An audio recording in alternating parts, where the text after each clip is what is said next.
ಮುಂದೆ ಮಿಥುನ ರಾಶಿ. ಮಿಥುನ ರಾಶಿಗೆ ಗುರುಬಲ ಇರೋದಿಲ್ಲ, ಆದರೂ ಗುರುಬಲ ಇಲ್ಲದೇ ಇರುವಂಥ ದೋಷಗಳು ಏನು ಬರೋದಿಲ್ಲ.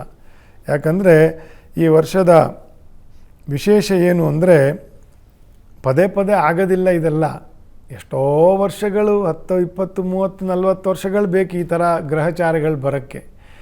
ಮಿಥುನ ರಾಶಿಗೆ ಗುರು ಬರೋದು, ಅಲ್ಲಿ ಒಂದು 4 ತಿಂಗಳು ಇದ್ದು ಕರ್ಕ ರಾಶಿಗೆ ಹೋಗೋದು. ಒಂದೇ ವರ್ಷದಲ್ಲಿ 2 ರಾಶಿಯನ್ನು ಗುರುವು ಸ್ಪರ್ಶ ಮಾಡಿ ಅಂದರೆ ಸಂಚಾರ ಮಾಡಿದ್ದಾಯ್ತಾ, ಪುನಃ ಕರ್ಕದಿಂದ ಮತ್ತೆ 2 ತಿಂಗಳು ವಕ್ರಿ ಹೊಡೆದು ಮಿಥುನ ರಾಶಿಗೆ ಪುನಃ ಬರೋದು. 3ನೇ ರಾಶಿ ಆಯಿತಾ, ಮಿಥುನ ಟು ಕರ್ಕ, ಕರ್ಕ ಟು ಮಿಥುನ, 3 ರಾಶಿಯ ಸಂಚಾರ ಒಂದೇ ವರ್ಷದಲ್ಲಿ ಮಾಡಿ ಮಿಥುನ ರಾಶಿಯಲ್ಲಿ ಪುನಃ ವಕ್ರಿಯಾಗಿ ಇಡೀ ವರ್ಷ ಸಂಚಾರ ಮಾಡೋದು. ಇದೆಲ್ಲ ಪದೇ ಪದೇ ಆಗೋದಿಲ್ಲ. ಹಾಗಾಗಿ ಮಿಥುನ ರಾಶಿಯವರಿಗೆ ಅವರೆಂದೂ ಕಂಡಿಲ್ಲದೆ ಇರುವಷ್ಟು ಅವಕಾಶಗಳು ವ್ಯಾಪಾರಿಗಳಿಗೆ, ವಣಿಕರಿಗೆ, ವ್ಯವಹಾರಜ್ಞರಿಗೆ, ನೀತಿಜ್ಞರಿಗೆ, ಅಂದರೆ ಟೆಕ್ನಿಕಲ್ ಲೈನಲ್ಲಿ ಏನು ಇನ್ನೊಬ್ಬರಿಗೆ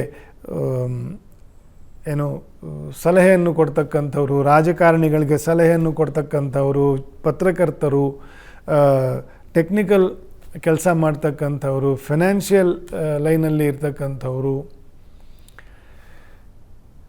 ಬೋಧಕರು, ಮ್ಯಾಥಮೆಟಿಷಿಯನ್ಸು, ಜ್ಯೋತಿಷ್ಯರು, ವಿಷ್ಣು ಉಪಾಸಕರು, ಹೀಗೆ ಅನೇಕ ಮಿಥುನ ರಾಶಿಗೆ ಸಂಬಂಧಪಟ್ಟಿರ್ತಕ್ಕಂಥ ಜನರಿಗೆ ಈ ವರ್ಷ ಬಹಳ ಬಹಳ ಒಳ್ಳೆಯ ಅನುಭವ, ಅನುಕೂಲವನ್ನು ನೀವು ಪಡೀತೀರಿ. ವಿಶೇಷವಾಗಿ ಇನ್ನು 2 ತಿಂಗಳು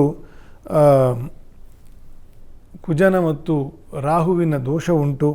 ಸುಬ್ರಹ್ಮಣ್ಯ ದೇವರು, ನರಸಿಂಹದೇವರು ಇವರಿಗೆ ಅಭಿಷೇಕವನ್ನು, ನಾಮಸ್ಮರಣೆಯನ್ನು, ತುಪ್ಪದ ಸೇವೆಯನ್ನು ಆಗಾಗ ಮಾಡ್ತಾ ಇರತಕ್ಕಂಥದ್ದು ಭಾಳ ಒಳ್ಳೆಯದು ಬುಧನ ಮಿಥುನ ರಾಶಿಯವರಿಗೆ.